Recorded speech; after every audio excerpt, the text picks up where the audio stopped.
ఓం శ్రీ సాయిరామ్. ఓం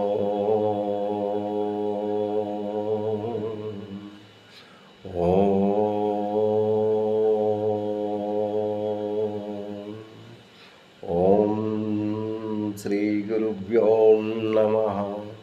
హరి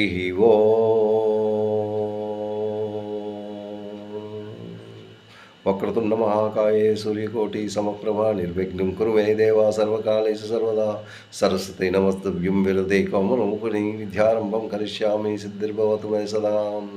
గురుబ్రహ్మ గురుర్విష్ణుం గురుర్దేవో మహేశ్వర గురు సాక్షాత్ పరబ్రహ్మ తస్మై శ్రీ గురువే నమః. ఓం సాయిరామ్. మనం 5వ అధ్యాయం కర్మ సన్యాసి యోగం అది మనం కంప్లీట్ చేసుకుంటూ 6వ అధ్యాయంలో ప్రవేశించాం. ఇదంతా భగవంతుని ఆశీస్సులు. మనం సంకల్పించుకున్న ఆయన తాలూకా మన సంకల్పం వేరు, ఆయన తాలూకా ఆశీర్వచనములు వేరు. ఆ భగవంతుని ఆశీస్సులతో ఇంతవరకు చక్కగా మనం నడిపించుకుంటూ 6వ అధ్యాయం వరకు మనం రాగలిగాం. అయితే ఈ అధ్యాయంలో ప్రతి శ్లోకం ప్రతి ఒక్కరును చక్కగా దాని అర్థాన్ని తెలుసుకుంటూ భగవంతుడు ఏం చెప్పాడు అన్నది మనం అవగాహన చేసుకుంటూ ఒక మంచి ప్రవర్తన, మంచి ఆలోచన, మంచి నడవడిక ఇవి అన్నీ ఆ భగవంతుడు మనకు సమకూర్చమని అది ఎవరైతే అర్థం చేసుకుంటూ వీటిని నమలు చేసుకుంటారో వాళ్ళు తప్పక ఒక మంచి మార్గాన్ని వాళ్ళు పొందుతారు. అది పొందడమే కాదు, వారు ఆయుర ఆరోగ్యంగా, ఆనందంగా, ప్రశాంతంగా చక్కగా తన జీవిత నౌకని ఈడుస్తూ ఉంటారు. ఆ జీవిత నౌక ప్రయాణం చాలా చక్కగా అవుతుంటుంది. ఇది నా అనుభవం ప్రకారం నేను చెప్తున్నాను. ఇది తప్పక ఎవరైతే భగవద్ ధ్యానం పొందుతారో వాళ్ళు తప్పక ఒక మంచి జ్ఞానాన్ని పొందుతూ, ఆనందాన్ని పొందుతూ, ప్రశాంతం అన్నది తప్పక ఏర్పడుతుంది. ఇది జీవిత సత్యం. ఎందుకు అంటే ఇంకొక దగ్గర లేదు భగవంతుడు. భగవంతుడు అన్నవాడు అది ప్రత్యేకంగా మీలోనే ఉన్నాడు. ఉద్ధరే ఆత్మానా విసాధ్య ఆత్మానో బంధు రిపురాత్మన. ఆయన ఒక్క శ్లోకమే కాదు, ఎన్ని శ్లోకాలు ఉన్నాయో ప్రతి శ్లోకం కూడాను మనల్ని మార్చే విధంగా మనం మారుస్తూనే ఉంటాయి. అంటే ఆ భగవంతుడు మనకి ఎక్కిస్తూనే ఉన్నాడు. అది జీవిత సత్యం. ఈ జీవితం అన్నది నీటి బుడగ లాంటిది. ఎప్పుడు ఎలా ఉంటుంది ఏంటి అన్నది ఎవ్వరికి ఏమీ తెలియదు. లాస్ట్ శ్లోకంలో 5వ అధ్యాయంలో మీకు 23వ శ్లోకం ఒకసారి మీరు తిరగండి. అందులో భగవంతుడు ఏం చెప్పాడో ఒకసారి మీరే నిర్ణయించుకోండి. ఈ శరీరం ఉన్నంత వరకే నువ్వు ఏదైనా చేయగలవు. ఈ శరీరం పడిపోయిందంటే ఏమీ చేయలేవు. ఈ భగవద్ ధ్యానం కానీ నువ్వెవరు, నువ్వెక్కడికి వెళ్తావు, ఎక్కడి నుంచి వచ్చావు, ఏంటి, ఇవన్నీ నువ్వు తెలుసుకోవాలి తప్పకుండా. అది జీవిత సత్యం. ఏంటి నీ తాలూకా స్పాన్ కొన్ని సంవత్సరాలు, ఆ సంవత్సరాలతో అయిపోయింది అనుకున్నారా మీ జీవితం? Nothing. No no no no no no never never never never. It is permanent. Your life is permanent. There is no death. Only శరీరానికే చావు ఉంది, ఇంకా దేనికి చావు లేదు. మళ్ళీ అగైన్ బస్ it is going to rotation. అదే మీరు తెలుసుకోవాలి. అది తెలుసుకున్నప్పుడే జ్ఞానవంతులు అవుతారు. అదే ఇక్కడ ఆత్మ యోగం అని 6వ అధ్యాయంలో ప్రతి శ్లోకం, అంటే ఈ అధ్యాయాల్లో మొత్తం 700 శ్లోకాలు ఉన్నాయి. 700 శ్లోకాలను తప్పక నేర్చుకోవాలి, దాని అర్థం తెలుసుకోవాలి. నువ్వంటే ఎవరో తెలుసుకోవాలి, భగవతత్వాన్ని తెలుసుకోవాలి. అలా ఉన్నప్పుడు మీరు ఎప్పుడు అబద్ధం కూడా ఆడరు. జీవితంలో ఎన్నో ఒడిదొడుకులు వస్తూనే ఉంటాయి, అది రాలేదని కాదు, వస్తుంటాయి. నా తాలూకా సంకల్పం, నా తాలూకా రిక్వెస్ట్, మీరు తప్పక ఈ అధ్యాయాలను చదువుకుంటూ రోజుకు ఒక్క శ్లోకం చాలు. దాని తాలూకా అర్థం, దాని తాలూకా భగవంతుడు ఏటి చెప్పాడో ఒక్కసారి మీరు అర్థం చేసుకుంటే దానికి మించింది ఇంకొకటి లేదు. జీవితంలో ఇంకొకటి ఏం అవసరం లేదు. అది జీవిత ధన్యం అయిపోయినట్టే. నా సంకల్పం ఏంటంటే మీ అందరూ దీన్ని పట్టుకుంటూ, మీ అందరూ దీన్ని తెలుసుకుంటూ ఒక మంచి మార్గాన్ని ప్రవేశిస్తూ, ఇది ఈ లైఫ్ అన్నది ఇక్కడితో ఎండ్ అవ్వదు. అది మనం నేర్చుకోవాలి. పుట్టడం చావడం తప్పదు, చచ్చాం మళ్ళీ పుట్టడం తప్పదు. దాన్ని ఏంటి ఉపయోగం? ఇలాగ రొటేషన్లో పడిపోతామా? మళ్ళీ పుట్టడం అంటే మళ్ళీ ఏ బాడీ దొరుకుతుందో అది నీకు తెలియదు. అకార్డింగ్ యువర్ కర్మ ఓన్లీ. అప్పుడు ఎంత బాధపడినా మళ్ళీ మరి నీకు ఈ బాడీ దొరకదు. అంటే ఈ మానవ శరీరం దొరకదు. ఈ మానవ శరీరం దొరికినప్పుడే నీవు ఏదైనా గ్రహించగలవు, ఎవరినైనా చూడగలవు, ఏదైనా తెలుసుకోగలవు, ఒక జ్ఞానాన్ని తెలుసుకుంటూ ముందుకు పరిగెట్టగలవు. సో ఇవన్నీ నీకు ఈ మానవ శరీరంలోనే ఉన్నాయి, ఇంకా దేంట్లో కూడా నీకు దొరకదు. ఈ మానవ శరీరం ఉన్నప్పుడే అన్నీ నేర్చుకోవడం చాలా మంచిది. ఇవన్నీ నేను ప్రతిసారి ఒక్కసారి రివిజన్ దేనికి చేస్తున్నాను అంటే మీరు ఒక్కసారి అది తెలుసుకొని ముందుకు సాగుతారనే నా ప్రార్థన. ఒకటో అధ్యాయంలో అంటే 6వ అధ్యాయంలో 1వ శ్లోకం ఎంత చక్కగా కృష్ణుడు చెప్పాడో ఒక్కసారి వినండి. ఏంటంటున్నాడు? అనాశ్రిత. చూడండి, అనాశ్రితతో ఆయన స్టార్ట్ చేశాడు. అంటే ఆశ లేకుండా ఉండాలి, ఆశ అన్నది రాకూడదు. అందు గురించే అతను ఏంటిది? ఆత్మ సంయమ యోగం. ఆత్మ సంయమ యోగం అంటే ఆత్మతో మీరు కలవాలి. ఏంటి కలవాలి? మీ మనసు, మీ బుద్ధి, మీ జ్ఞానం, మీ తాలూకు Indra, everything that should be include with. అంటే ఆ ఆత్మ అన్నదే భగవంతుని తాలూకా తత్వజ్ఞానం. ఆ తత్వజ్ఞానంలో ములగాలి, అది తెలుసుకోవాలి. అది తెలుసుకుంటేనే ఉన్నది. అందుగురించే ఆయన అనాశ్రిత కర్మఫలం కార్యం. ఆ కర్మ తాలూకా అంటే ఏదైతే కర్మ చేస్తున్నారో కార్యం అంటే చేయడం అనమాట. అది దాని తాలూకా ఫలితాన్ని ఆశించకుండా, అనాశ్రిత అంటే ఆశ లేకుండా, ఏదైతే కర్మ చేస్తున్నారో దానికి ఆశ లేకుండా ఉండు. అనాశ్రిత కర్మఫలం కార్యం కర్మ కరోతి యః న సన్యాసీ చ యోగీ చ న నిరగ్నిర్న చాక్రియః. చూడండి, కర్మఫలాన్ని ఆశ్రయించకుండా నీ కర్మ కర్తవ్యాన్ని ఎవరైతే ఆచరిస్తారో, కర్మఫలం లేకుండా నీ కర్మను నువ్వు చేస్తూ ఉండాలి. అంటే నీ తాలూకాది ఏమి ఆలోచించకూడదు. ఒక కర్మ చేసావు అంటే దాని తాలూకా ఫలితాన్ని నువ్వు ఆశిస్తూ ఆ కర్మ చేయకూడదు. అది అందులో చెప్తున్నాడు. ఇన్ కేస్ మీరు ఆశించే కర్మఫలం చేసినట్టయితే, అంటే కర్మను చేసినట్టయితే అది భగవంతుడికి చెల్లదు. అంటే you will not reach that point. సన్యాసీ చ యోగీ చ నిరగ్నిరిచ కార్యం. అంటే నిరగ్ని అంటే ఏదైతే ఆ కార్యం ఏదైతే ఉన్నదో ఆ ఒక ఆశతో నువ్వు వెళ్ళిన కార్యాన్ని నువ్వు అది ఆశించక, అది చేసినా ఒకటే, చేయకపోయినా ఒకటే, నథింగ్ అనమాట. So when you are working, when you do the work don't accept the result.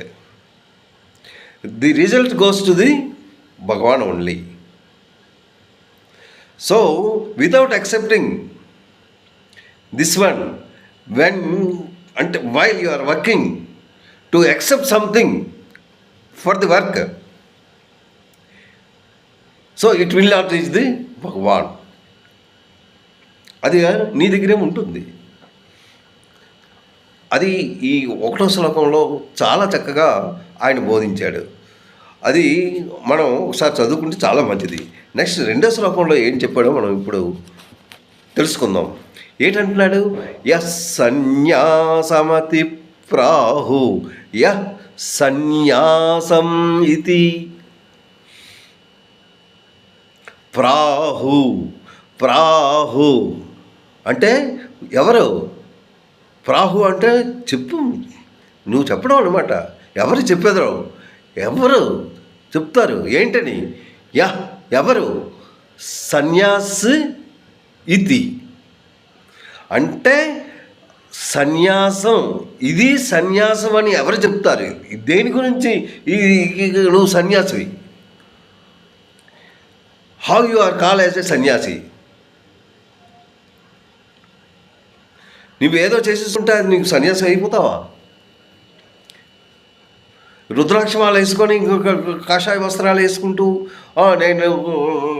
నేను సన్యాసిలో కలిసిపోతాను, నాకు అవసరం లేదు, ఇల్లు అవసరం లేదు, ఈ పొళ్ళు అవసరం లేదు, ఏమీ అవసరం లేదని నువ్వు ఇంటి నుంచి బయటకు పారిపోయి ఎక్కడికో వెళ్తావు. ఏదో నేను మామూలుగా ఉంటాను అనేసి. కానీ అది ఎంతవరకు? How far it is true? Is it correct? ఇంకా మనసులో ఉందే, ఇంకా కొట్లాడుతుందే. ఏంటి నీ ఆశ?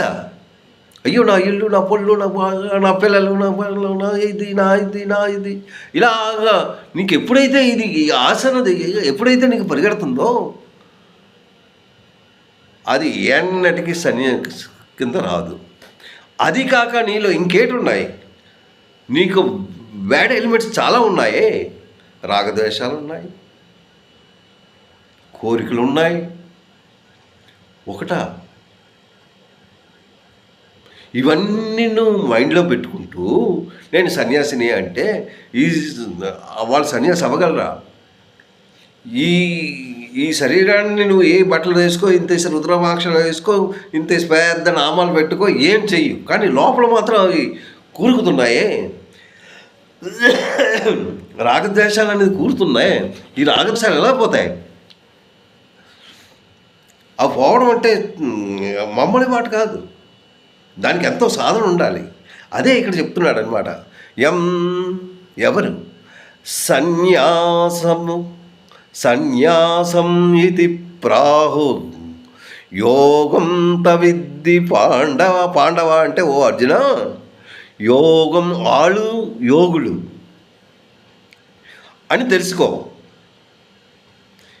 సన్యాసం అంటే ఏంటి? What is the difference between సన్యాసి అండ్ యోగి? వాళ్ళు యోగి అంటున్నారే, ఏంటి సన్యాసం? ఆయన ఏంటి చెప్తున్నాడు? ఎవరైతే సన్యాసం అనుకుంటారో వాళ్ళు ఏంటి పాండవ, వాళ్ళు ఈ యోగులు అయిపోరు. ఆ యోగికి సన్యాసికి what is the difference between yogi and sanyasi? సన్యాసి అన్నామంటే everything you have to leave. సన్యాసం అంటే ఇంకా లోపల ఉన్న కోరికలు కానీ ఏమీ ఉండకూడదు. You must leave everything. ఏమైనా నీ మనసులో వచ్చింది అంటే మళ్ళీ దానికి లింక్, ఒకదాని తర్వాత ఒకటి లింక్. ఆ లింక్ అయిన తర్వాత మరి నువ్వు ఇంకేం మాట్లాడలేవు, లింక్లో ఉంటుంది. అందు గురించి దట్ ఈస్ నాట్ సన్యాసి.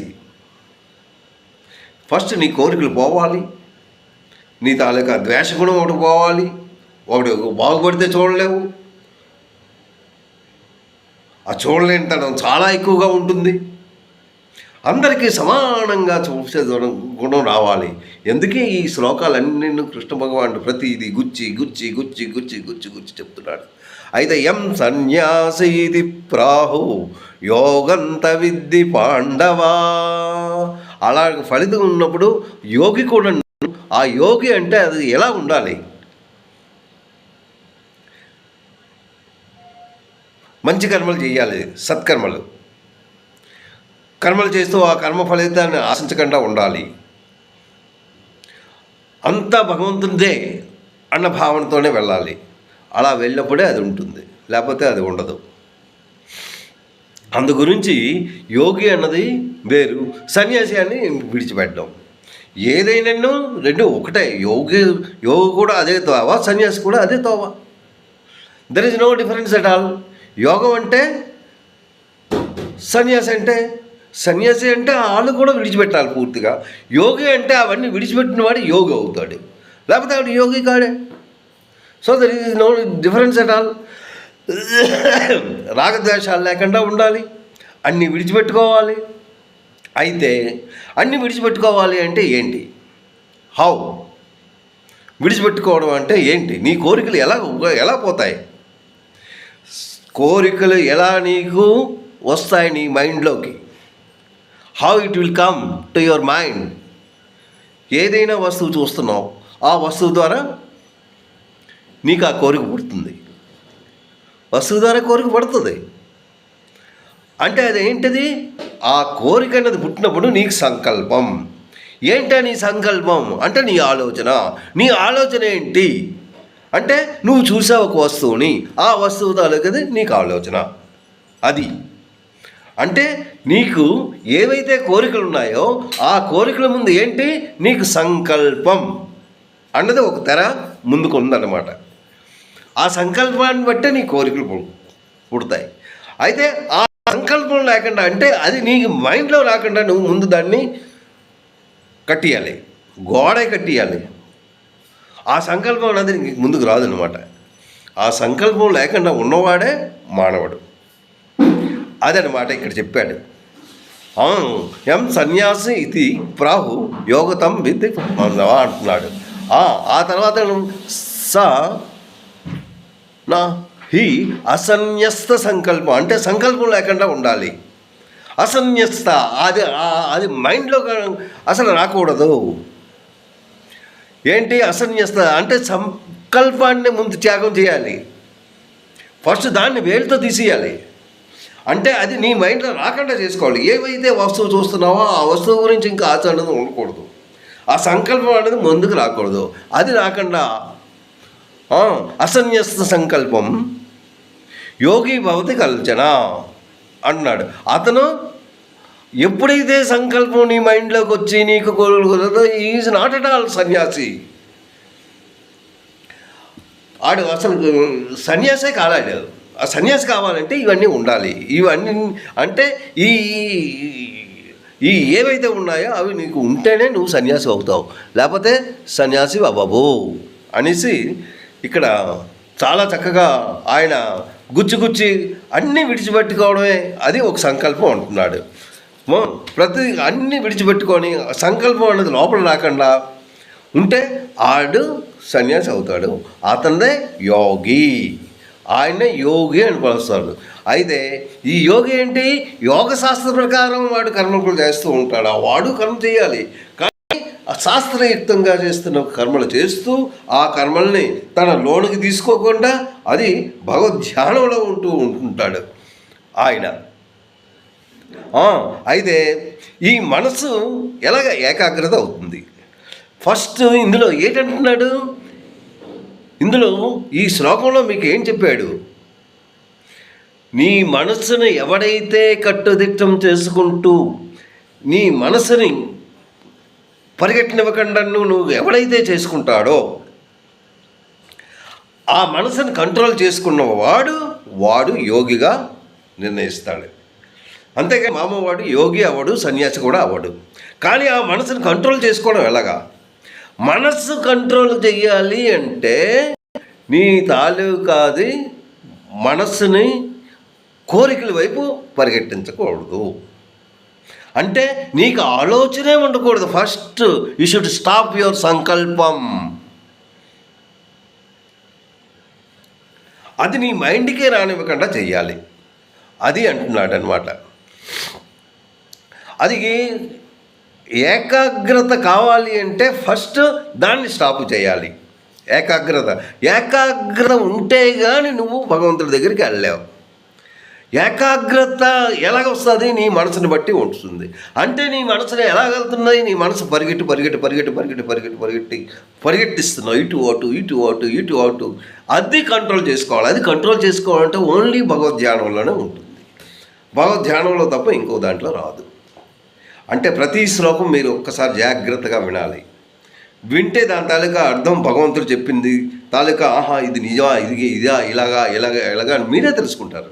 నేను చెప్పింది కాదు. మరొకసారి చెప్తాను. యా సన్యాసమతి ప్రాహు సన్యాస ఇది, అక్కడ సన్యాస ఇది అని చదువుకోవాలి. యా సన్యాస ఇది ప్రాహు, ఎవరైతే చెప్తారో యోగం తవిద్ది పాండవ, వాళ్ళని తెలుసుకో సన్యాసి అంటే ఏమిటి అని. మనసును కంట్రోల్ చేసుకున్నవాడు కొన్నాడు. అంటే నీ సంకల్పాన్ని పరిగెట్టించకుండా ఒక దగ్గర ఎవరైతే సమకూరుస్తారో, ఏకాగ్రత ఎవరికైతే ఉంటుందో వాళ్ళు దానికి చేరుకోగలరు.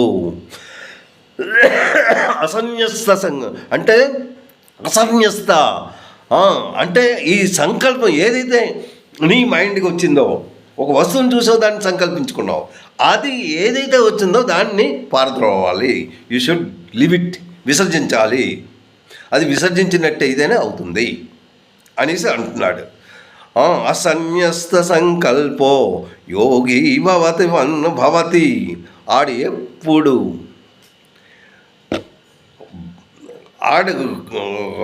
అసలు దానికి అర్హుడే కాదు అనేసి ఇక్కడ చెప్తున్నాడు అనమాట. యోగి నా భవతి, అక్కడ నా అని సైలెంట్ ఉంటుంది. యోగి భవతి కశ్చన నా భవతి, వాళ్ళు పొందరు. భవతి అంటే పొందడం, నా భవతి అపోజిట్. ఈ శ్లోకం మీరు చక్కగా ఒకసారి తిరిగేస్తూ అది చదవడానికి మీరు నేర్చుకోవడానికి చేస్తూ దాని అర్థం తెలుసుకుంటే దానికి ఆటోమేటిక్గా శ్లోకం కూడా వచ్చేస్తుంది. అది తెలిసినంత వరకన్నా మనం మామూలుగా ఇది మాకుతాం, అది తెలిసిన తర్వాత ఇట్ ఈజ్ వెరీ ఈజీ అని మనం భావించుకుంటాం. సాయిరామ్. తప్పులుంటే క్షమించండి.